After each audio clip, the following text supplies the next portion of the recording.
Sim, já temos 12 pessoas, as pessoas estão entrando, vamos lá, 10h05, Fabiana. Então vamos lá. Então deixa eu compartilhar a tela.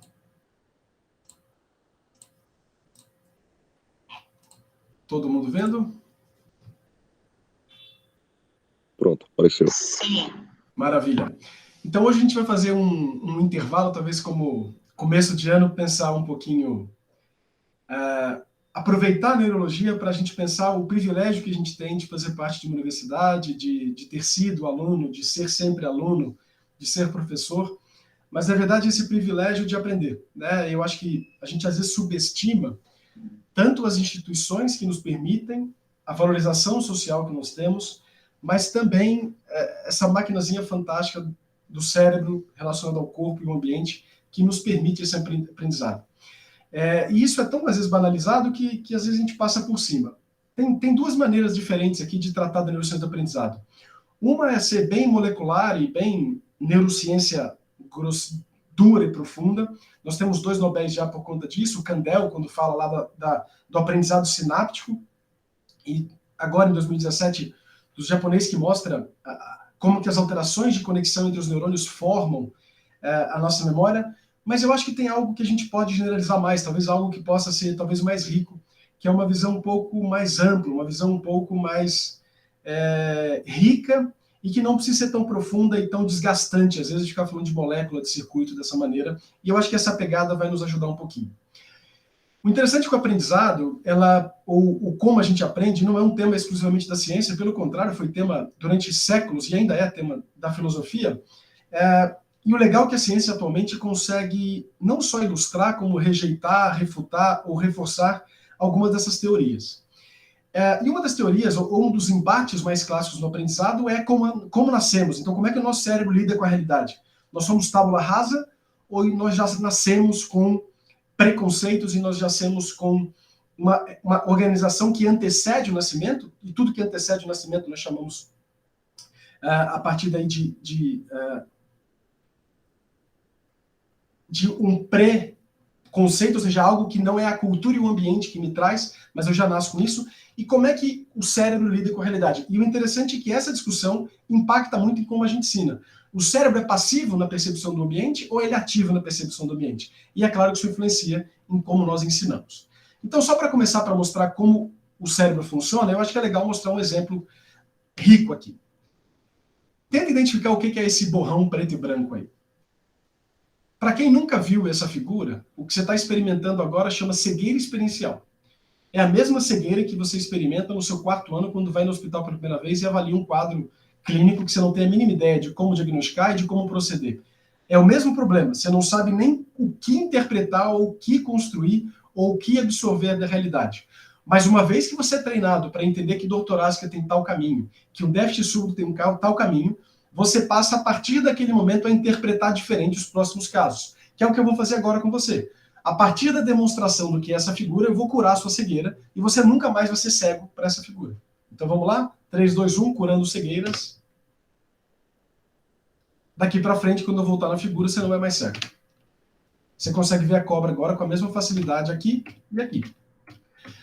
O que isso mostra? Que o meu cérebro precisa de algo que antecede o estímulo para que ele faça sentido do estímulo. O meu cérebro não absorve a realidade como ela é.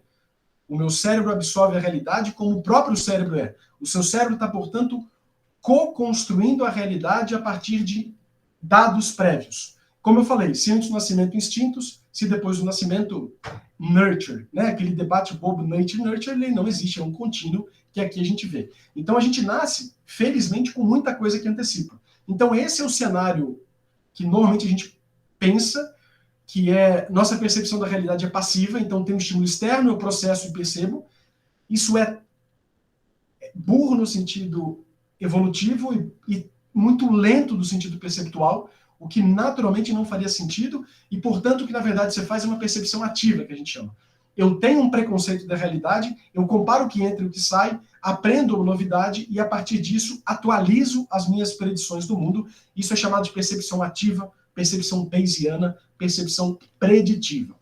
Mas será mesmo? Será que a gente tem tanta coisa inata assim? E sim, tá? Então aqui são todos os artigos que justificam e que mostram que nós já nascemos com uma competência de perceber objetos, números, probabilidades, causalidade lógica, percepção facial e interação social. E o interessante é que o limite para o quão precoce a gente consegue fazer isso é mais das técnicas do que das crianças. Quanto mais você melhora as técnicas de ressonância funcional, ou de eletroencefalografia, ou magnetoencefalografia, mais precoce a gente percebe que na barriga da mãe, a maioria das crianças já tem uma ativação perissilviana na linguagem, que já conseguem reconhecer a partir, literalmente, do aperto na barriga da mão de objetos de formato. É incrível como, melhorando a metodologia, a gente vai percebendo que na barriga da mãe nós já nascemos com várias habilidades inatas, o que a gente chama de instinto. Instintos são as habilidades preditivas que antecedem o nascer, antecedem o contato com o ambiente. E um exemplo muito legal disso, e talvez um dos mais claros e dos mais fáceis, seja a visão. Então, por exemplo, a gente sabe classicamente da via óptica, e a gente sabe que tem um ponto nessa via óptica fundamental, que é no corpo geniculado lateral. E aqui tem uma pergunta muito legal, e a evidência científica é clara nesse sentido. Se nós percebêssemos o mundo passivamente, faria mais sentido que nós tivéssemos obrigatoriamente muito mais informações indo do corpo geniculado lateral para o occipital, certo? Só que não é o que acontece. Nós temos 10 vezes mais informações vindo do occipital, do córtex visual primário, para o corpo geniculado lateral, do que do corpo geniculado lateral para o occipital. Ou seja, o que seu córtex occipital está fazendo é filtrando a realidade a partir dessas expectativas e permitindo só aquilo que não encaixa com a expectativa para que ele possa fazer. Sabe quem copiou isso? O YouTube. O YouTube, antes, gerava todos os bits a cada segundo para dar todos os quadros. E ele percebeu, como o cérebro percebeu, que é muito mais inteligente só gerar de bits o que é novo no quadro. Então, as informações que antecedem, que são mantidas, eu não faço. Isso reduziu muito o pacote de informação. E o YouTube consegue hoje ter esses arquivos pesados e longos e essa quantidade absurda por melhorar o empacotamento de informações. O nosso cérebro já faz isso, mostrando, portanto, que eu antecipo o que chega, e é essa antecipação que me permite filtrar melhor a realidade, né? E aí uma frasezinha que resume isso é que a projeção do cérebro que dá sentido ao fluxo de dados e não o dado do mundo sozinho, tá? E por que diabos isso importa? Porque naturalmente isso vai impactar em como a gente aprende. Mas bem de forma grosseira, o que eu acabei de descrever, um ciclozinho virtuoso, novas informações se contrastam com hipóteses prévias. Se tiver alguma coisa diferente, eu atualizo o modelo interno. Com isso, eu refino minhas hipóteses. E esse equilíbrio dinâmico permite que eu continue aprendendo. E quando é que eu quebro isso? Basicamente em todas as doenças psiquiátricas. E aí eu vou dar um exemplo bobo. Isso é bem interessante. Por exemplo, pensa aqui no autismo, por exemplo. O autismo, ele não tem a competência de integrar as suas informações sensoriais. Então, ele não tem hipótese prévia de como é que seu abraço vai atingi-lo. Quando a informação do abraço chega, ele não sabe categorizar, ele se agita, bate a cabeça na parede até voltar a se organizar. Como é que é a depressão? A depressão é a incapacidade de atualizar o meu modelo com novas informações, onde eu empurro para a realidade essa anedonia, essa menos-valia. Como é que é a esquizofrenia na alucinação e no delírio? É impedir o sistema de se atualizar porque eu impregnei no mundo o que eu viajo aqui dentro, já que eu tenho essa competência. Então esse modelo serve muito bem. Aí pensa no Parkinson, mesma ideia. O que acontece no Parkinson, o que acontece em Huntington, é que essa cadeia de hipóteses motoras que envolvem o caudado, que envolve substância nígrida, que envolve putamen, estão desregulados e por não atualizar meu modelo, eu travo esse ciclo. Então esse ciclo não é de aprendizado cognitivo de qual é a porcentagem de, sei lá, de bicho roubando aumentada na população. Não. Isso é só um pedaço do que a gente chama de aprendizado ou de como funciona o cérebro preditivo. E para quem lembra da aula que eu dei no ano passado, é o mesmo mecanismo preditivo bayesiano que a gente discutiu sobre consciência. Então aqui é aproveitar o mesmo modelo preditivo para olhar de forma diferente para o cérebro e, de novo, entendendo as doenças neurológicas e psiquiátricas de uma outra maneira. E aí, olha que interessante. Quando eu trago esse contexto para o aprendizado, a gente começa a juntar ou entender por que o aprendizado humano tem certas características. E olha que interessante. Volta um pouquinho aqui. eu tenho hipóteses prévias da realidade e essa nova informação que vai fazer essa atualização da minha hipótese anterior para que eu possa estar sempre atualizado. O Thomas Bayes descreveu isso do ponto de vista probabilístico, e é por isso que a gente usa o nome dele. Na verdade, ele escreveu, morreu e não fez nada, foi um amigo dele que levou depois para a Academia de Londres, a Academia de Ciência, que ele sim apresentou, e aí revolucionou. A gente pegou essa ideia nos últimos 30 anos, aí, isso tem ajudado muito. Mas isso explica, por exemplo, por que é aqui só para mostrar esses dois gráficos interessantes, que o nosso melhor aprendizado não é dentro da zona de conforto, onde, por exemplo, eu já sei tudo que você vai falar, e nem na zona de excesso de informação, onde eu não entendo nada que o Fabiano está falando. Do ponto de vista prático, tanto o aprendizado quanto o estresse são ótimos na dose certa. E essa dose a gente vai ver daqui a pouquinho qual que é essa dose. Mas o interessante é que o que significa estresse do ponto de vista fisiológico? É tudo aquilo, e aí isso vem dentro daquele contexto que a gente discutiu um pouquinho na última aula, de alostase e de homeostase. A alostase é uma tentativa preditiva da homeostase. Quando essa alostase, quando a minha predição de alostase é boa, atividade física, por exemplo, me faz ganhar mais saúde, meu coração melhora, meu endotélio melhora, meus músculos melhoram, meu osso melhora. Quando eu exagero, quando eu vou além da predição, eu entro na zona de perigo. Isso vale tanto, de novo, para o benefício da atividade física, pensando em alostase como um quadro preditivo homeostático, mas também no aprendizado típico de qualquer aula como essa, por exemplo. Então, se eu falo para muito além do seu conhecimento, eu extrapolo a sua faixa de aprendizado máximo e aí fica difícil demais. Mas se eu falo simples demais, vira na zona de conforto e perco a capacidade do seu engajamento melhor. E essa característica vem exatamente porque a gente aprende de forma ativa, a gente aprende de forma antecipatória, a gente aprende engajando. E aí, portanto, o que é aprendizado dessa perspectiva ativa? É o uso de dados para ajustar ou criar novas hipóteses do mundo? O que é cognição? É a formação de um modelo interno do mundo para que eu possa ir agregando perspectivas e esse filtro mais atualizado. E inteligência é a competência de transformar informação não estruturada em conhecimento útil usando a cognição, de preferência o aprendizado. São conceitos que a gente não precisa decorar dessa maneira, mas só para dizer que a gente consegue, dessa perspectiva, organizar bem. E eu quero deixar claro, todos os slides têm pelo menos uma referência, porque isso aqui não é da minha cabeça doida, mas é, felizmente, uma linha de pesquisa riquíssima, linda, que depois a gente pode discutir sobre fontes. E aí eu vou falar, então, dos 4 pilares do aprendizado ativo, do engajamento ativo, desse cérebro bayesiano fantástico, que é atenção, engajamento, feedback e intervalo ou consolidação. Então, vamos lá. Primeira coisa, por que diabos existe atenção? Na verdade, a atenção é uma saída genial da natureza para amplificar uma informação em detrimento das outras. Então, a atenção é qualquer mecanismo pelo qual o cérebro seleciona, amplifica e aprofunda o processamento de informação. Nesse momento, você tem várias informações acontecendo. Tem a pressão da cadeira no seu bumbum, talvez tenha sua bexiga começando a encher, talvez tenha um pouco de sede, mas é porque eu te trouxe isso agora conscientemente que você lembrou deles, mas estava ignorando isso. E isso mostra pra gente que, na prática, a atenção é um grande não. Para que eu possa prestar atenção, eu tenho que dizer não para a maioria das coisas. E é por isso que esse ambiente nosso, hoje, especialmente com o celular, com mídia social, é tão deletério, porque ela te impede de ter um não contínuo. Você está o tempo todo tendo que apagar as notificações do seu celular. Você está tendo que apagar ou tirar o seu spam. Os caras são geniais, porque o spam e a notificação, então, assim, uma dica para a vida, apague, não deixe o spam aparecer, não deixe a notificação aparecer, porque só de você ter que apagar, ele já ganhou a guerra da sua atenção. Se você não paga pela mercadoria, você é a mercadoria. Então, se você não paga pelo Instagram, você é a mercadoria do Instagram. E o que ele está consumindo? Atenção. E a atenção é a maior ferramenta do seu cérebro, ou talvez a ferramenta mais subestimada do seu cérebro.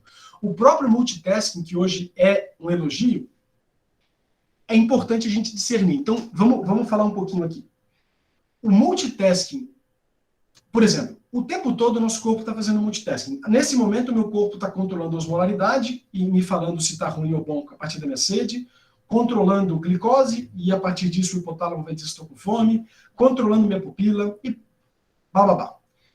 O corpo, ou tudo aquilo que eu sou expert, trabalhando, portanto, de ponto de vista inconsciente ou na memória procedural, não entra no que eu estou descrevendo aqui de multitasking. Tá? O que eu estou chamando de multitasking é tudo aquilo que você precisa trazer a consciência para trabalhar. Então, por exemplo, eu estou aqui dando a aula e ao mesmo tempo estou olhando a mensagem no celular. Já era. Ao ter que me desconectar da aula para olhar para o celular, eu perdi a minha conexão com a aula, vou demorar alguns segundos para me conectar com o WhatsApp, e ao voltar para a aula, vou voltar com muito menos competência, muito menos atenção. Então, cuidado. O multitasking não é bonito e não é adequado. Um dos multitaskings que a gente, inclusive, tem visto piorar muito é essa loucura nossa. E a gente tem um trabalho recente, depois eu posso mandar no grupo, que nós passamos 1/3 do nosso tempo andando, olhando para aplicativo celular. Isso não é bom, isso tem aumentado queda de forma absurda. Então, cuidado. Para quem trabalha em pronto-socorro, UTI, hospital, tem visto um monte de vovô, um monte de gente adulta, adolescente caindo. E caiu por quê? Porque está na rua, olhando o celular. Cuidado, tá? No hospital mesmo eu brinco, quando eu vejo o residente descendo com o celular na mão, eu sempre falo, ó, cuidado que mesmo a caminhada sendo algo que você faz muito bem, obrigado, descer a escada não é a solução mais fácil. Por quê? Porque a escada obriga você, de vez em quando, a trazer informação para a consciência por algo que você não prediz antes. E quando você está no celular, você atrapalha o processo, seu pé tropeça e você tibum.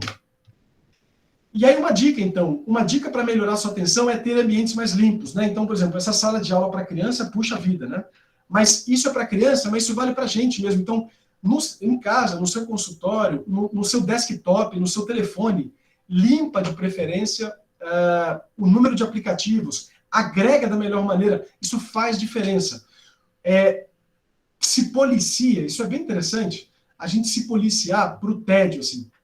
Porque uma coisa que esses grandes grupos entenderam é que, como a gente não foi treinado para lidar com o tédio, e a gente se engaja em informações novas, que é o próximo ponto, a gente não tolera descer um elevador sem pegar o telefone, a gente não tolera assistir uma aula que não seja muito engajante sem pegar o telefone. E a gente precisa aprender a fazer isso, porque senão a gente permite que eles nos guiem, não a gente guia a nossa própria atenção. E aqui é só para mostrar, cuidado com esse tipo de apresentação de desktop, de celular, etc. Isso aqui vai te roubar. Não tem como olhar para esse monte de demanda aqui e ficar normal. Você não vai ficar bem. Cada um desses aplicativos vai te dar uma ansiedade diferente e vai roubar a sua atenção de forma diferente naquele momento.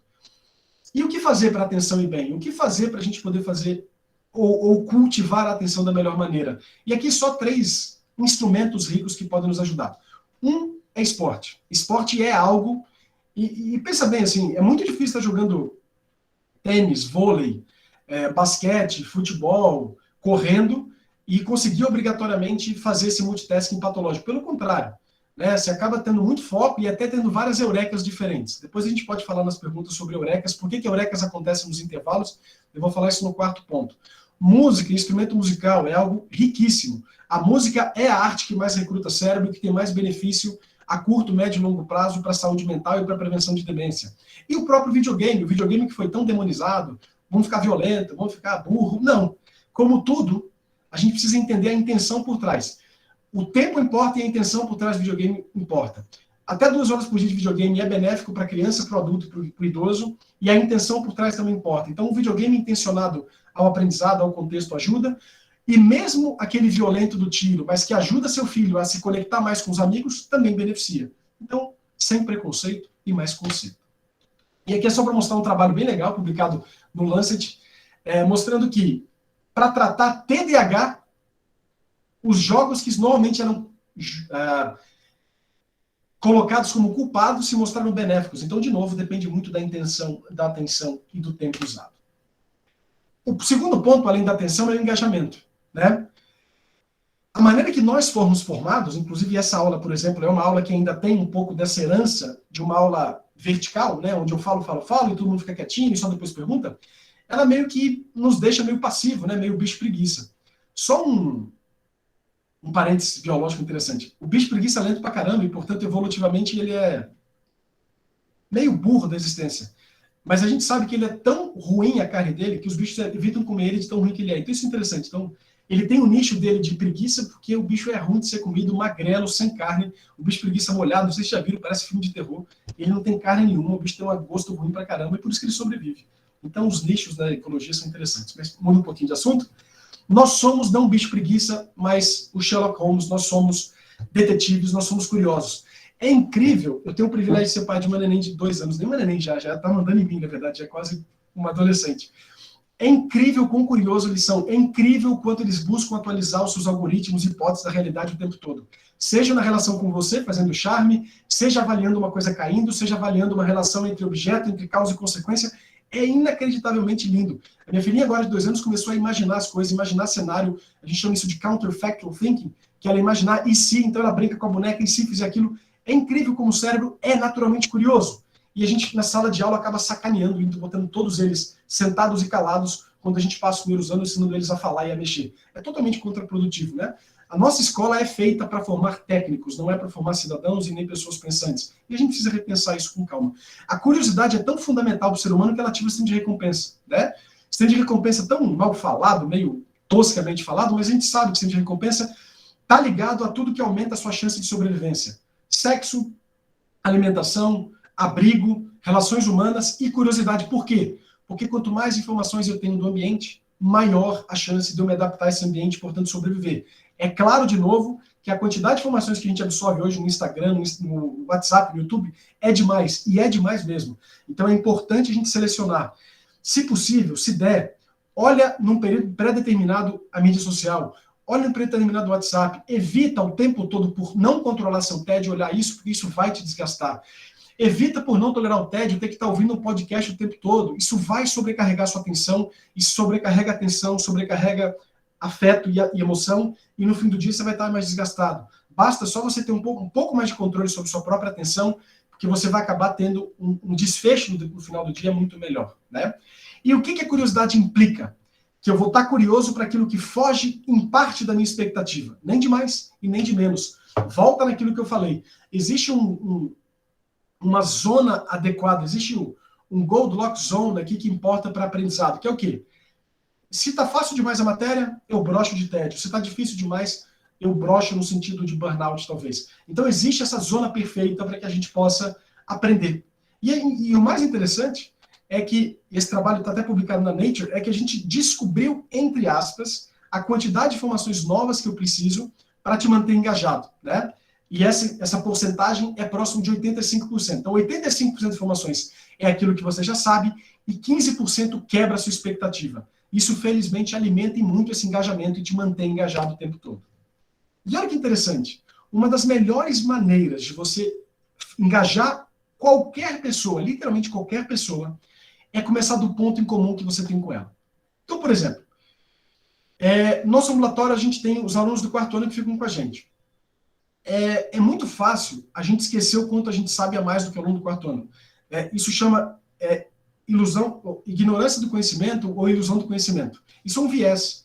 Eu não sei mais o que eu não sabia na época dele. Então, vale a pena fazer uma estratégia didática que chama scaffolding, que é literalmente andaime, que é o seguinte: começa de baixo. Pergunta para o interno o seguinte: amigão, você sabe o que é um neurônio? Sei. Você sabe o que é um cérebro? Sei. Você sabe o que é uma cerebral média? Sei. A partir daí começa. E eu te garanto que começando junto, sincronizando esses 85% que tem em comum, você leva ele onde você quiser.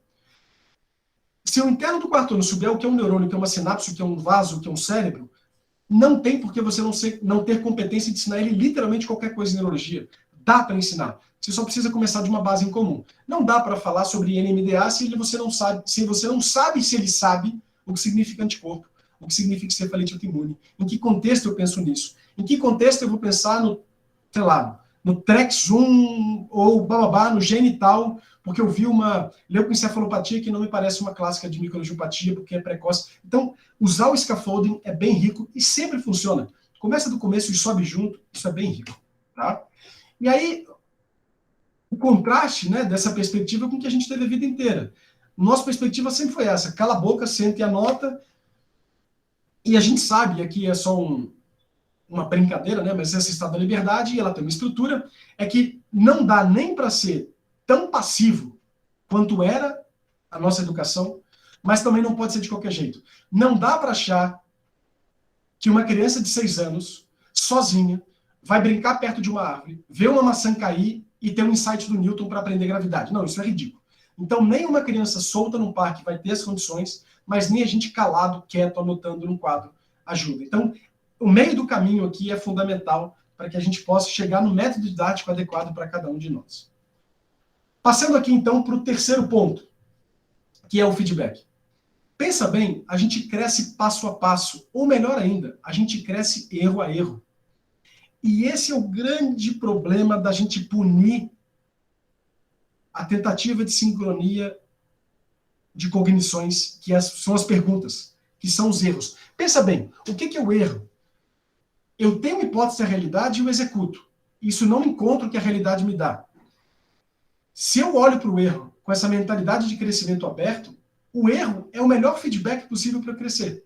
Mas como a gente foi criado numa cultura que o erro da nota era a punição, porque era a nota que importava, não era só aprendizado, era a nota que importa, o que eu faço? Eu nem tento. Eu nem tento algo que me tira da zona de conforto, porque eu sei, vou ser punido. E a gente vive por reforço, no sentido de aumentar o hábito ou diminuir o hábito, que seria o reforço e a punição.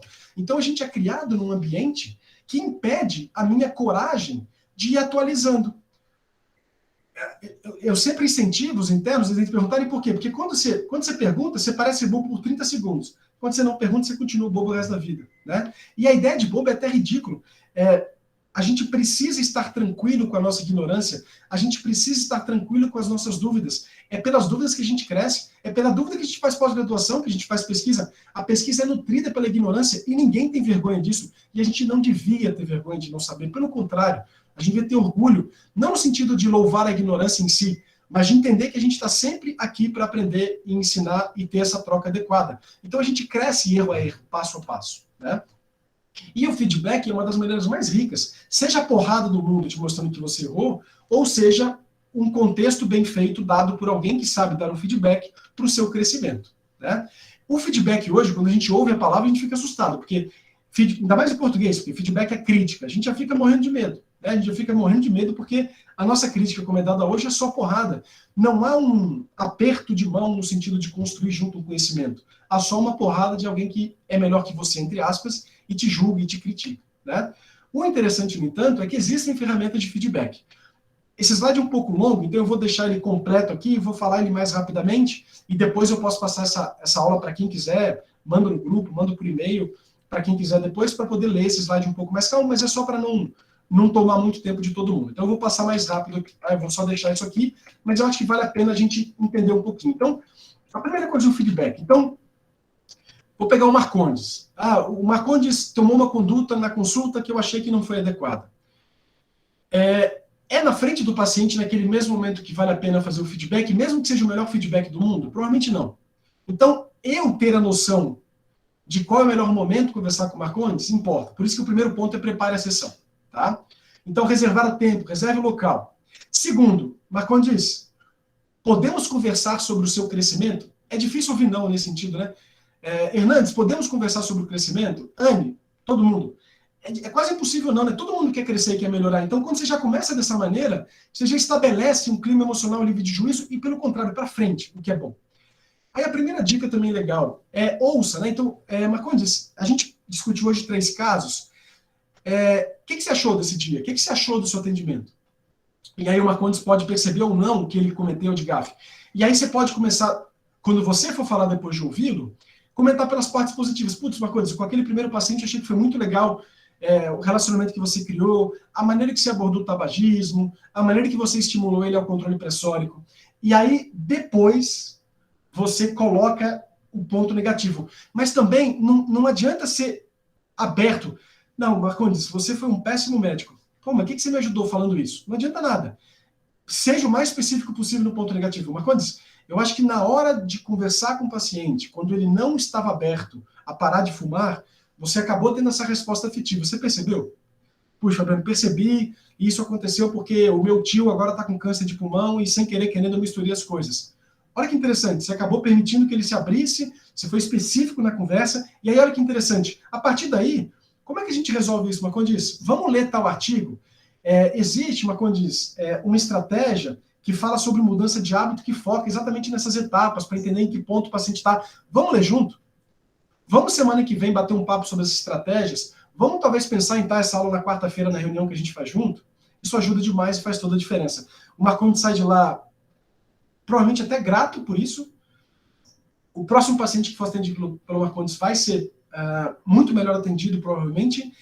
E e você constrói uma relação muito positiva de que, olha, meu interesse aqui, uma coisa é que a gente cresça junto, que o serviço vá bem, que o paciente seja bem cuidado. Vamos junto, né? Esse é o privilégio que todo aluno dá quando entra numa instituição. Ele literalmente está te pedindo, molde esse modelo que eu tenho do mundo da melhor maneira. E esse privilégio precisa que a gente faça o nosso melhor, né? E o feedback não é punição, definitivamente, né? E aqui é só para mostrar o que você acha que acontece no seu cérebro quando você tem um feedback tipo que a gente sempre teve a vida inteira. Se ativa a amígdala, bloqueia a frontal, não aprende mais nada. E aí é por isso que a gente fala que a gente é ruim em matemática, ruim em português, ruim em sei lá o quê. É uma amígdala hiperativada desde criança por dificuldades que não souberam pular essa etapa ou te incentivar da maneira adequada, né? Os próprios testes, pensa bem. Olha o que acontecia nos testes. Os testes tinham várias maneiras diferentes de avaliar, só que a resposta do teste, a nota vinha um mês depois. Não era diferenciado os tipos de erros que você cometeu, e não tinha nenhum feedback. Você tomava uma nota 7 e não sabia que tipo de erro você comentou. Isso não é feedback, isso é punição, né? Uma prova boa é uma prova de preferência com time adequado, rápido, onde você senta para falar, olha, aqui faltou conhecimento, aqui faltou pensar dessa maneira, aqui faltou, e etc. Isso ajuda. E muitas instituições, inclusive, aumentam ou dão nota para os alunos que estão dispostos a ter feedback da prova mais imediato. Porque isso importa. Você sabe que você está crescendo a partir desse feedback. Então, já que a nota é importante, ou pelo menos é necessária hoje ainda, que a gente possa retribuir, entre aspas, esse esforço do aluno de se expor ao erro e, de preferência, que a gente mude essa cultura do erro para essa cultura de aprendizado, de crescimento, e não essa mentalidade fixa da Carol Dweck, que assim, eu sou bom em matemática. Se eu vou mal em matemática, o problema é do professor, não é eu. Está errado, é seu. E você precisa entender. O professor pode ser o problema, mas você também precisa ter essa noção de que o erro é um trampolim de crescimento e não uma punição. E aí, olha que interessante, por que o teste é tão rico? Porque você engaja com a realidade.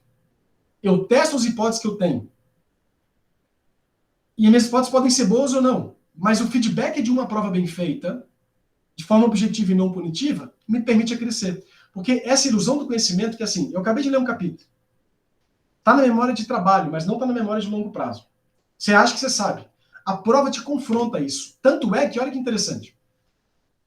Quando a gente compara o desempenho de pessoas que estudaram 2 vezes, ou de pessoas que estudaram 1 vez, mas testaram depois, quem testou reteve mais informações a longo prazo do que quem só estudou.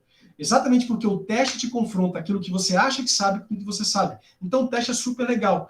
Uma das maneiras de testar, por exemplo, são esses famosos cartões que a gente usa, né? Então, por exemplo, vamos dizer que você está aprendendo a linguagem do esquimó. E aí você bota no mesmo lado do papel o carrinho dos esquimós em inglês e esquimó. Aqui, na esquerda, você acaba tendo uma ilusão de conhecimento. Quando você coloca só a palavra em esquimó e se obriga a ter que lembrar, você obriga naturalmente você a acessar a memória de longo prazo. Então você sai dessa ilusão da memória do conhecimento. Então vale a pena testar o máximo possível, isso importa bastante.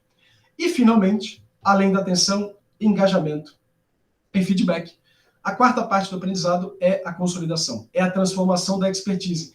Olha, esse trabalho é bem interessante, é de 94, né? Por isso que a gente, na verdade, usou aqui a cintilografia cerebral, que não é a melhor tecnologia, mas era o que a gente tinha na época, para mostrar o seguinte. Quando o interno está pensando num quadro de AVC, ele está usando, tadinho, o córtex dele inteiro, porque ele não tem a mínima ideia do que ele está fazendo. Quando a Gisele, quando a Maramélia, quando o João estão pensando no quadro AVC, eles nem usam mais o córtex, porque eles estão tão treinados, eles são competentes, a expertise é tamanha, que eles literalmente quase deixam de usar memória episódica e passam a usar quase memória procedural, literalmente. Quando a gente fala de transformar algo em medular, é literalmente transformar a memória de longo prazo, especialmente a episódica e a semântica, na verdade mais a semântica até, em procedural. E é isso que acontece na expertise. Isso vale na expertise para andar de bicicleta, jogar tênis, mas também trombolizar ou trombectomizar uma pessoa. E aí olha que interessante, uma das coisas que mais importa para a expertise é espaçar, é ver várias vezes. Por que o R4 de neurovascular tem 1 ano? Porque é importante que a gente trombectomize 10 vezes para que você possa ir atualizando gradativamente sua cognição para cada uma das várias facetas da trombectomia, da trombólise, do cuidado do vasoespasmo no paciente com HSA. E olha que interessante, quanto mais Quanto mais revisões eu faço, melhor, e quanto maior o intervalo dessas revisões de espaço de tempo entre elas, mais eu vou reter também. A outra coisa importante é que quando eu preciso, por exemplo, e aí aqui aquela dica que eu falei do Eureka que eu vou comentar aqui. Sempre que você tiver, por exemplo, você está literalmente trabalhando, isso aconteceu várias vezes, por exemplo, sempre que você vai escrever um capítulo de livro, ou que você vai pensar num problema difícil da própria vida, sempre que você travar, literalmente travar, eu não consigo pensar melhor do que eu já consegui pensar aqui, fuja desse ambiente ou fuja desse trabalho consciente do problema, indo fazer outra coisa que vai te ajudar definitivamente a resolver. E qual é a melhor maneira de te ajudar a resolver? Deixar quem tem muito mais potencial de memória de trabalho resolver, que é seu inconsciente. E é aqui que a Eureka aparece. Muitas pessoas têm Eureka sonhando, caminhando, tomando banho. Por quê? Porque você literalmente para de trabalhar o problema conscientemente, traz o problema para o inconsciente. Aqui não é um inconsciente abstrato, é simplesmente uma circuitaria com mais de 10 milhões de vezes mais de competência em bits do que sua consciência tem. E você acaba depois tendo, do inconsciente trabalhando o problema, a solução levada à consciência, e aí vem o Eureka como se fosse algo do nada, né? Igual a intuição. A intuição não vem do nada, a intuição é simplesmente algo trabalhado pelo seu inconsciente, que você não tem ideia das etapas que seu inconsciente levou e que ele só leva para a consciência a solução. Não vem de uma quarta dimensão, é só porque a gente não tem consciência das etapas. Essa é a diferença do raciocínio consciente e do inconsciente, é só a consciência das etapas, a percepção das etapas. Mas a prática que eu quero dizer é, ir para o Starbucks pode ser bonito para você fingir que é inteligente, rico e bonitinho, para ficar lá com o seu computador fingindo que você é super importante. Mas é a pior maneira de você realmente ter boas ideias. Esse ambiente poluído do Starbucks não vai te ajudar a ser melhor estudante, como esse monte de gente que acha bonito aí, ficar no Starbucks propagandeando que é estudante. Isso não é nada. Vai para o parque caminhar, vai para o parque ler, vai para o parque pensar, vai dormir, vai tomar um banho, vai caminhar com seu melhor amigo, amiga, namorada, marido, etc. Vai passear com seu filhinho, filhinha, porque eu te garanto que você vai permitir, portanto, que esse inconsciente, esse expertise, esse trabalho, essa memória te ajude muito mais. E, na verdade, o melhor intervalo possível é o sono. Por quê? Porque o sono é o preço que a gente paga por ter um cérebro adaptado. Isso é muito interessante, isso é riquíssimo. Aqui daria para fazer uma aula inteira sobre sono. Mas o motivo pelo qual todas as espécies vivas, todas, mesmo unicelulares, têm ciclo circadiano, é que a gente precisa, de forma ativa, ou melhor, de um repouso ativo para organizar essas predições. E não é à toa que a gente tem REM, não REM e várias fases do não REM. Aqui está desatualizado, né? A gente não tem mais 4 fases, mas 3 fases, mas finge que está tudo bem. E não é à toa que você tem mais não REM no começo e mais REM no final. Olha que interessante, olha como artigo fantástico, lindíssimo, mostrando o seguinte, olha que interessante. O sono, ou durante o sono, você tanto faz um replay do que você viveu durante o dia, 8 vezes mais rápido, como também você faz um display do que você aprendeu para as outras áreas do cérebro aprenderem com essa informação para poderem atualizar as suas expectativas e hipóteses sobre a realidade. Olha o que aconteceu nessa figurinha aqui que parece meio embolada, né, não? Olha que interessante. Cada um desses tracinhos é um neurônio que foi ativado por um pedaço do trajeto que o ratinho andou durante um dia. Então esse ratinho estava com, literalmente, neurônios conectados a eletrodos específicos a cada neurônio. E cada vez que ele andava num pedacinho do trajeto, cada neurônio ativado. O que a gente viu durante a noite? Que, em média, 8 vezes mais rápido, o danadinho revisou o que ele fez durante o dia, e aí a gente vê exatamente a qualidade das cores que ele viu. E também, a gente sabe que durante a noite, tanto o REM permite, literalmente, que eu disperse o conhecimento para outros circuitos ou outros engramas anteriores, e o não REM permite que eu consolide esses engramas em cada um dos circuitos específicos. Então, o REM espalha, o não REM consolida específico, e é por isso que eu preciso intercalar. E é por isso que todos nós, a cada 90 minutos, migramos ou fechamos o ciclo REM não REM, e cada um de nós, normalmente, tirando os nossos dormidores curtos aqui do grupo, temos alguns, que dormem felizes 4, 5 horas, eu não consigo, eu preciso de minhas 7, 8 horas. Então a gente, em média, migra 5 vezes por noite entre REM e não REM, que dão os 90 minutos, aí 5 vezes 1 hora e meia, 8 horas, a gente migra. E é a quantidade mínima para que eu possa consolidar essas mudanças sinápticas e de conexões que são esses engramas aí. Lembrando, só essas mudanças sinápticas e de engramas daria uma aula, mas eu acho que isso tira um pouco da ideia que é fazer dessa coisa mais ampla e mais rica para todos nós. E aí, voltando então para o cérebro preditivo. Olha que interessante, olha que rico. Lembra, eu não vejo o mundo como o mundo é, eu vejo o mundo como eu sou. Isso quer dizer que eu filtro o mundo pelas minhas expectativas. Só que o mundo nem sempre satisfaz minhas expectativas e, portanto, tem um erro no sinal. Esse erro no sinal é a surpresa, é a entropia que o meu sistema vai levar em consideração para se atualizar. Só que não dá para se atualizar de dia, eu preciso resetar o sistema para reatualizar. É por isso que você dorme. Mas não é só dormir, você sonha. E adivinha o que acontece no sonho? Você apaga nos sonhos o maior preditor do seu cérebro, que é o seu pré-frontal. Por isso que no sonho você faz coisas fantásticas como voar, como fazer coisas que você nunca faria de dia. Porque você literalmente apaga quem obriga a realidade a satisfazer um roteiro. E é por isso que o sonho não tem esses roteiros. Mas mais do que isso, e isso é fantástico. Lembra na aula passada que eu falei que emoção é a comunicação do corpo com o cérebro e é o corpo que manda? E, portanto, as emoções precisam ser consideradas e equilibradas, assim como aspectos cognitivos aprendidos. E o sonho é exatamente o momento onde as emoções afloram, sem o pré-julgamento do pré-frontal, mas também sem a danadinha da noradrenalina, que é quem dá o peso afetivo e, portanto, permite que eu lide com os afetos sem aquele peso negativo ou da sobrecarga de estresse, pela novidade ou pelo peso, e para que eu possa, portanto, ir gradativamente atualizando a informação. Por que você sonha tanto no luto? Por que você sonha tanto quando você tem novas informações ou novos episódios da vida? Exatamente a tentativa de sincronia para você reatualizar. O luto é uma tentativa longa e necessária para você reorganizar a realidade a partir de uma perda ou de uma mudança brusca. E é por isso que o uso crônico de benzodiazepínico, que atrapalha muito a fase do sono REM, o uso, por exemplo, de inibidores da serotonina ou duais, que atrapalham demais o sono REM, são tão negativos, inclusive aumentando o risco de demência no futuro. Porque eu preciso do REM para reorganizar, eu preciso do REM para sincronizar, eu preciso do REM para melhorar as hipóteses e, portanto, reduzir estresse, que vão me permitir, epigeneticamente, uma vida mais saudável. É só para mostrar como essa bagunça toda se conecta e é riquíssima. Então, para terminar, os 4 pilares para um cérebro preditivo aprender são atenção, que seleciona, amplifica e gerencia informação, que engaja, que são atitudes que nos encorajam a testar as novas hipóteses. Eu preciso de feedback, que permite a comparação e a correção de predições com a realidade, e eu preciso consolidar. Eu preciso transformar aquilo que depende da consciência em inconsciente, para que eu possa sobrar espaço para aprender um novo amanhã e ser mais atualizável, mais rico e mais adaptado. Portanto, para terminar, se você quiser aprender bem, preste atenção na sua atenção. Cuidado com o celular, cuidado com não lidar com a procrastinação, cuidado com não lidar com o tédio, cuidado ao não saber lidar com os próprios afetos. Defina objetivos claros para que você possa contrastar com sucesso ou não.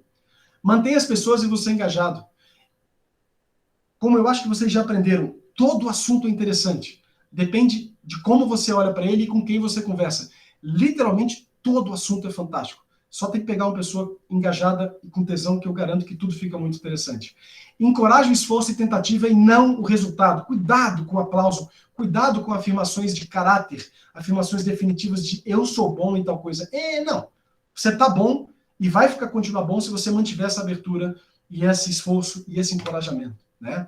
Aceite e corrija os erros, mas de preferência cobre que o feedback seja para frente e não punitivo. Pratique regularmente. E, finalmente, isso vale para todos nós, sono e lazer não são opcionais porque agregam em muito. Sono e lazer não são perda de tempo, na verdade são fundamentais para que a gente possa fazer aquilo que a gente acredita que, na verdade, é mais fundamental, como ser médico, pai, mãe, filho, filha. Isso é fundamental e não opcional. Cuidem de vocês mesmos, porque isso depende e é fundamental para o nosso aprendizado. Esse site, pessoal, é para quem quer olhar para algo que eu não quis dizer, porque eu quis dar o background científico para qualquer método científico. Qualquer método científico adequado, pedagógico, tem que entender o que eu acabei de falar. E esse é um site do governo americano que resume todas as evidências de praticamente todos os métodos pedagógicos que existem na literatura. Se tem trabalho sobre esse método pedagógico, está resumido nesse site, é muito interessante, mas é claro que fugiria ao escopo. E muitíssimo obrigado. Eu fico à disposição para a gente bater um papo.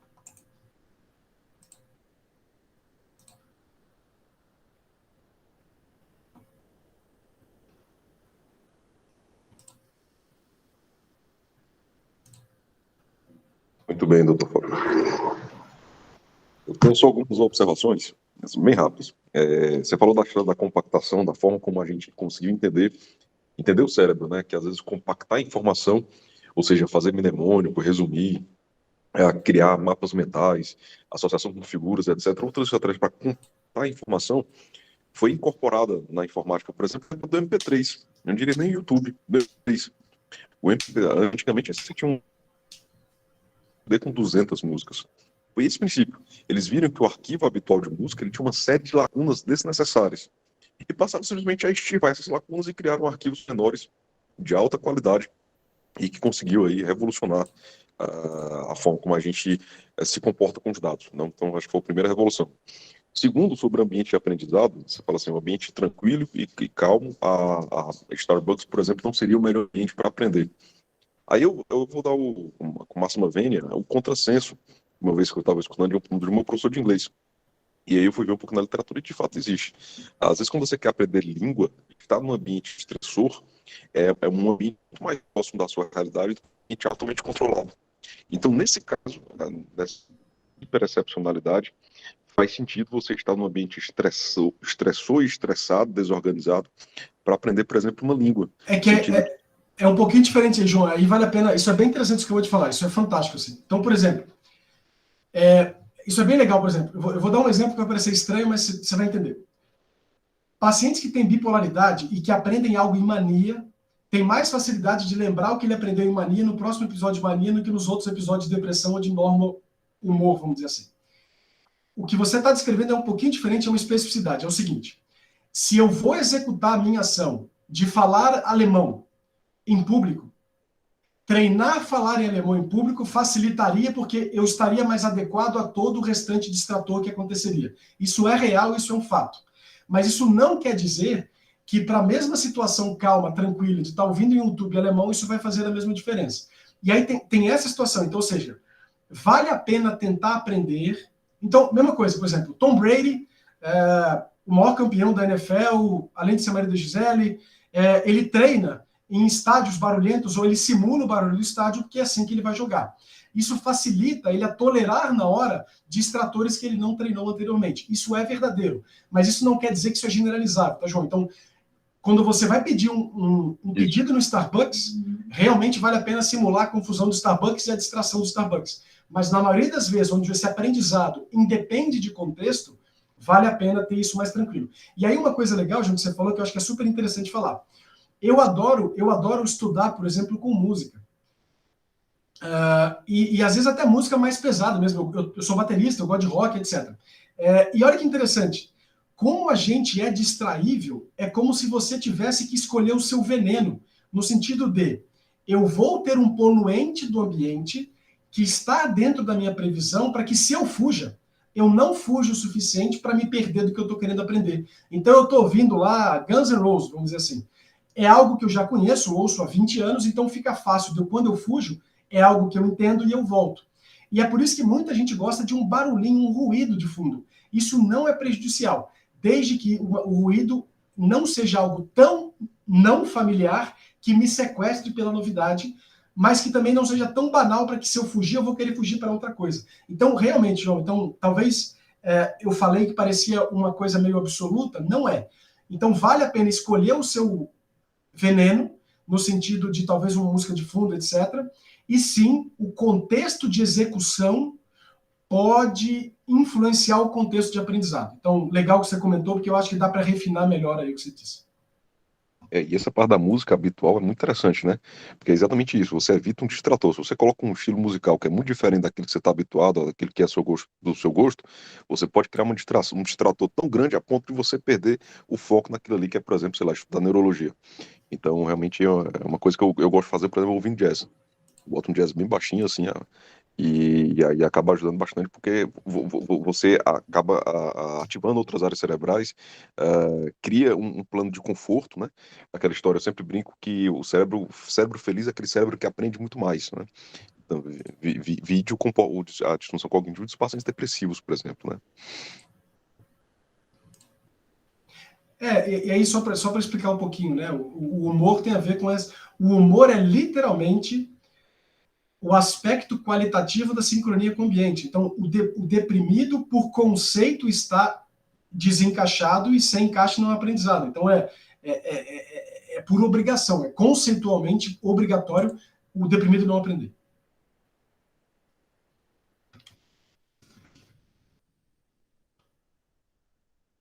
Claro, né? E aí não obrigatoriamente aprender tudo, mas especialmente aquilo que tem, especialmente o afeto, mas isso afeta a cognição em outros aspectos também. Perguntas, dúvidas? A aula foi tão distante da realidade que ninguém quer perguntar nada, que pena. Não, imagina, Fabiano, acho que é uma aula excelente para a gente começar o ano, né? Então, grande parte do que a gente faz aqui é ensinar e aprender, né? Então, acho que essa estrutura de conhecimento e da gente que tem esse privilégio, né, de ser neurologista, de conhecer um pouquinho mais sobre os processos, né, do que outros médicos e do que outras pessoas que lidam com o ensino, eu acho que é uma conjuntura muito feliz, né? Então, acho que é uma aula excelente para abrir o ano, para a gente pensar na estrutura do nosso fellowship, de como a gente tem conseguido prover conhecimento para os nossos fellows, né? Então, escutando a tua aula é uma delícia, porque eu acho que a gente faz uma série de coisas meio que de maneira intuitiva, né? Então, sem a formalidade e o conhecimento que você tem por estudar muito a área, mas eu acho que a gente tenta construir o conhecimento do nosso fellow e do nosso residente, né? Meio que focando nos pilares que você citou. Vou te pedir para mandar a aula, que eu acho que é super importante quem lida com ensino, né? Ter essa estruturação. Acho que a gente deve pensar, né, dentro da universidade, né, se a gente tem aplicado todos esses pilares para o nosso residente, o quanto o nosso residente sai bem informado, o quanto ele sai com conceitos básicos. E isso eu acho que cabe para a neurologia como um todo, mas a gente pode começar varrendo a nossa casa, né? Então, se dentro da neurologia vascular a gente está ensinando o que a gente acha que é básico, que um residente que é um neurologista que vai atuar em São Paulo, no Sírio, no Einstein, como a gente tem vários dos nossos neurologistas atuando, ou vai atuar no interior de uma cidade do Nordeste do Brasil e vai ter esses conceitos e conseguir utilizar, porque a atuação dos dois tipos de profissionais é super importante, né? Não existe uma menos ou mais importante do que outra. Então, acho que vale a gente, pensar um pouquinho no nosso fellow, utilizando essa tua estrutura de conhecimento. Eu acho que uma das coisas importantes, a gente tenta fazer de maneira informal, mas é o feedback, né? Então, acho que o feedback é fundamental. Então, vamos nos programar para o final de fevereiro, que é quando esse grupo de fellows está terminando, para que a gente faça um feedback construtivo e que eles façam um feedback da gente, para que a gente construa para o fellowship que vem começando aí agora, né? Então, 17 candidatos, uma entrevista maravilhosa, concorrida, para que a gente possa sempre ter um programa melhor, né? Então, aula maravilhosa, faz a gente pensar na gente mesmo, a gente já teve, do ponto de vista individual, várias vezes essa conversa sobre, né, então, multitasking, a importância de sono, o Fabiano não citou, mas eu acho que eu sou a short sleeper, que ele gosta de sair, durmo pouco, e me policio quanto a isso, né? Acho que existe muito do que a gente não sabe ainda, Fabiano. Eu acho que aí o cérebro é um órgão aí meio moldável, né? Então acho que não existe uma fórmula única para qualquer um, mas sem dúvida nenhuma acho que os conceitos padrões eles estão aí. A gente tem que de fato ficar atento. Então, obrigada. Acho que não, Gi, mas é que no seu caso eu acho que você é privilegiada mesmo e até depois eu te mando esse artigo, saiu um genezinho aqui que eles acharam dos short sleepers que funcionam bem. Porque você não funcionaria tão bem se você precisasse de mais dormindo um pouco que você dorme. Então, eu acho que você é privilegiada de várias maneiras. Não sei. Quem sabe se eu dormisse mais, eu tinha descrito a teoria da relatividade. A gente é privilegiado de ter você e você, eu acho que é privilegiada de ter essa capacidade de 20 horas de desempenho bem com 4 horas de sono bom. Eu acho que e é média, né? Claro que média é média. Média não é o indivíduo, né? Média é essa população. E eu acho que nós somos privilegiados por ter você e você talvez tenha esse privilégio do pouco sono. Fabiano alfinetou a chefe, agora ficou vermelho. Fica vermelho. Fabiano, nós vamos descobrir daqui uns 15 anos, quando eu fizer o meu PET amiloide, se eu vou estar cheia de placa ou não. Eu queria só falar uma curiosidade, bem rápido. Lá no prédio do Candel, ele é coordenador do prédio de neurociências da Colômbia. É um prédio magnífico, assim, lindo prédio, todo de vidro, muito bonito, fica lá no Harlem. E aí o primeiro andar do prédio, a recepção do prédio, tem aquele rocks climb, né, para você subir nas pedrinhas, e várias mesas de xadrez e uma série de exposição de figuras 3D sobre cérebro. É tipo assim, parece um museu, assim, é bem bonito. Mas o que mais me chamou a atenção foi esse climb. E aí eu perguntei pro pessoal lá qual o sentido disso. Eles falaram assim, primeiro para atrair as pessoas que estão do lado de fora, segundo pro pessoal que tá lá em cima, quando tá estressado, quer ter alguma ideia interessante, desce e fica lá subindo as rochas. E aí é um ambiente extremamente aconchegante, o primeiro andar, assim, eu acho que tem na internet. É o prédio do professor Candel. Eu fiquei até com vontade de mandar um e-mail para ele, porque eu tinha um e-mail dele lá no parte do diretório, para tirar uma foto depois, mas eu fiquei com vergonha. Mas eu devia ter feito isso, na verdade, né? Assim, alguma coisa a gente não Devia. pode ter vergonha, né? Acho que é muito como se constrói hoje esses ambientes, né, de quem trabalha com TI continuamente, se você entrar aí numa sede do Google, lá no Einstein tem a área de Big Data, né, uma área, assim, fantástica. Primeiro que tem planta para todo lado, não parece que você está no hospital, as mesas são sempre compartilhadas, então, de uma maneira meio estrutural e já planejado para que as pessoas interajam, né, então, quantas ideias fantásticas suas vêm dos outros, né, então, alguém te dá um insight. E se você entrar nas salas da Faculdade de Medicina do Einstein, não tem carteira individual. Todas as mesas são mesas compartilhadas, né? Os alunos estão sempre em colaboração com os outros, que é como a gente atua na medicina, né? Então, não atua sozinho, não tem hoje como eu saber tudo, nem da neurologia, imagina de outras áreas, imagina a área de outros profissionais, né? Então, para sair um pouquinho dessa casinha e construir um conhecimento mais próximo do que a gente usa na vida diária, né? Então, a gente é de uma geração, vocês mais novos, mais eu, Maramélia, em que a gente era muito médico-cêntrico, né? Então, todo o conhecimento focado numa pessoa só, isso, graças a Deus, deixou de acontecer. E eu acho que a maneira de aprendizado tem mudado, né? Então, as faculdades, elas têm incorporado essa importância do compartilhamento, né? Então, quem tem estudado aí bastante isso, Fabiana, é a Lívia, né? Acho que a Sim. Lívia, né, tem um conhecimento fantástico quanto a essas novas maneiras de ensino, e isso é a realidade, assim, não adianta mais a gente ter o professor catedrático que sabe de A a Z tudo que existe em neurologia, em genética e em neurologia vascular, em transtorno do movimento, essa pessoa não existe mais, né? Então, o conhecimento, ele tem que ser compartilhado, e aí isso a gente pode extrapolar para outras áreas, né? Não se faz mais pesquisa sozinho, a gente fazer pesquisa centradinho no nosso centro também não vai chegar a nenhuma grande resposta, né? E eu tive a oportunidade, João, depois vou te mandar, de escrever de novo o editorial de Advanced in Digital Health com o Li Xuan, porque eu sou a editora do Digital Health da Stroke. E o ano passado a gente escreveu sobre uma série de coisas, e esse ano a gente reescreveu, era um artigo que era para ter 1.500 palavras, no final tinha 4.000 palavras, e eu comecei o artigo, Fabiano, falando sobre behavior science, né? Então, justamente, que para a gente conseguir atingir, né, o paciente, o aluno, a gente tem que entender como é que funciona a cabeça, né? E aí a gente tem, por que a gente não consegue convencer o paciente de tomar um remédio de hipertensão, de fazer exercício físico, né? Porque a gente tem que ir um pouco mais profundo do que a gente ia, né? E realmente mexer com essas estruturas que a gente, como neurologista, tem a oportunidade de conhecer, né? E saber quando é que há um engajamento, né? Então, quando é que há um engajamento no aprendizado, quando é que há um engajamento para você tomar atitudes que sejam atitudes que são boas para a sua saúde. E a gente vê assim uma multitude de aplicativos hoje, né, que servem para tudo, né, e a gente vai ver que os que vão sobreviver são os que estão embasados em behavior science. E a última parte do artigo, assim que tiver publicado, eu encaminho para vocês, fala sobre crowdsourcing, né? Então, há muito tempo se utiliza crowdsourcing, que é esse conhecimento globalizado para responder problemas, né, em tecnologia, né? Então é por isso que você pega aí um programa estatístico como que a Evinha usa, que é o R, né?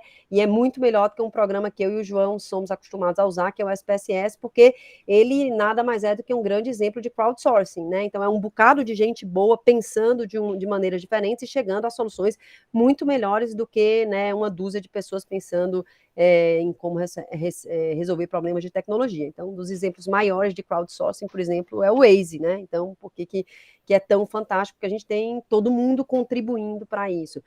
E aí eu sempre uso como exemplo de crowdsourcing isso que a gente tem no Join, por exemplo, né? Então eu tenho uma dúvida, né? E aí eu jogo num grupo que é um grupo da gente, do Hospital São Paulo, depois eu jogo num grupo que é o grupo do Resilient Nacional. Então, o quanto as pessoas conseguem ver e contribuir, às vezes com aspectos que a gente, uma cabeça só, não consegue ver, né? Então, acho que crowdsourcing vai ser o futuro da medicina, e eu te falo, quem não entrar nisso vai ficar para trás no aprendizado, no contato com o paciente, no atendimento ao paciente, porque o futuro chegou já, né? Então, isso não é futurismo de Star Trek, não. Está aqui, está aqui. E o fantástico, né, Gi, é que por ser um bicho ultra social como a gente é como se a gente externalizasse, é como se cada um de nós virasse um engrama e se conectasse com o engrama do outro a partir dessas tecnologias, né? Então, a gente vai virando um mega brain aí, e se a gente tiver sinapses boas, maneiras de comunicar e essa mentalidade do bem, não tem limite mesmo. A gente vai explodir, felizmente vai continuar aprendendo mais, sabendo mais. Sem a fantasia, né, do herói que sabe tudo, ou da pessoa que centraliza, mas fazendo parte desse privilégio, dessa cultura e de conhecimento que cresce. Fantástico, né? Fantástico.